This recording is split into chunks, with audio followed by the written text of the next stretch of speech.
Daily Bible reading, 1 Kings chapter 2, verses 23 through 46. Thereupon King Solomon swore by the Lord, saying, So may God do to me and even more, if broaching this matter does not cost Adonijah his life. Now as the Lord lives, who has established me and set me on the throne of my father David, and who has provided him with a house as he promised, Adonijah shall be put to death this very day. And Solomon instructed Benaiah son of Jehoiada, who struck Adonijah down, and so he died. To the priest Abiathar the king said, Go to your estate at Anathoth. You deserve to die, but I shall not put you to death at this time, because you carried the ark of my Lord God before my father David, and because you shared all the hardships that my father endured. So Solomon dismissed Abiathar from his office of priest of the Lord, thus fulfilling what the Lord had spoken at Shiloh regarding the house of Eli. When the news reached Joab, he fled to the tent of the war and grasped the horn. He fled to the tent of the Lord and grasped the horns of the altar, for Joab had sided with Adonijah, though he had not sided with Absalom. King Solomon was told that Joab had fled to the tent of the Lord, and that he was there by the altar, so Solomon sent Benaiah son of Jehoiada, saying, Go and strike him down. Benaiah went to the tent of the Lord and said to him, Thus said the king, Come out. No, he replied, I will die here. Benaiah reported back to the king that Joab had answered thus and thus.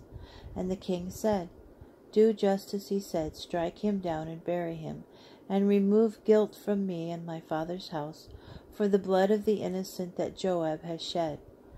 Thus the Lord will bring his blood guilt down upon his own head, because unbeknown to my father, he struck down with the sword 2 men more righteous and honorable than he, Abner son of Ner, the army commander of Israel, and Amasa son of Jether, the army commander of Judah. May the guilt for the blood come down upon the head of Joab and his descendants forever, and may good fortune from the Lord be granted forever to David and his descendants, his house and his throne. So Benaiah son of Jehoiada went up and struck him down, and he was buried at his home in the wilderness.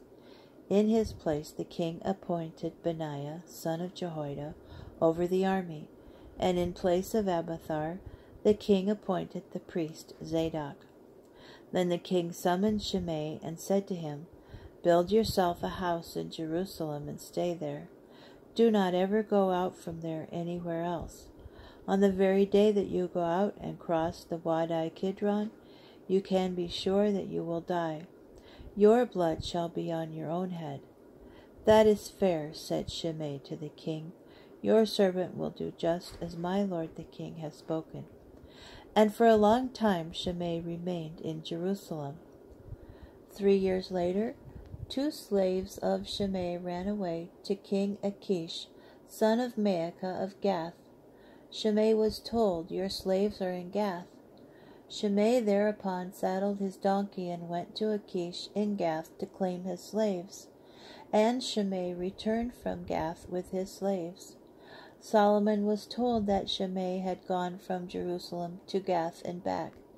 And the king summoned Shimei and said to him, Did I not adjure you by the Lord and warn you, on the very day that you leave and go anywhere else, you can be sure that you will die?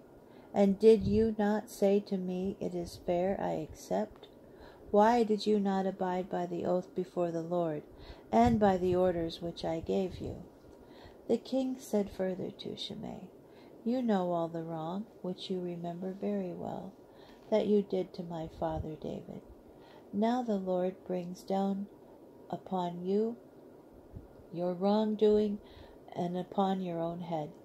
But King Solomon shall be blessed, and the throne of David shall be established before the Lord forever. The king gave orders to Benaiah son of Jehoiada, and he went out and struck Shimei down, and so he died. Thus the kingdom was secured in Solomon's hands.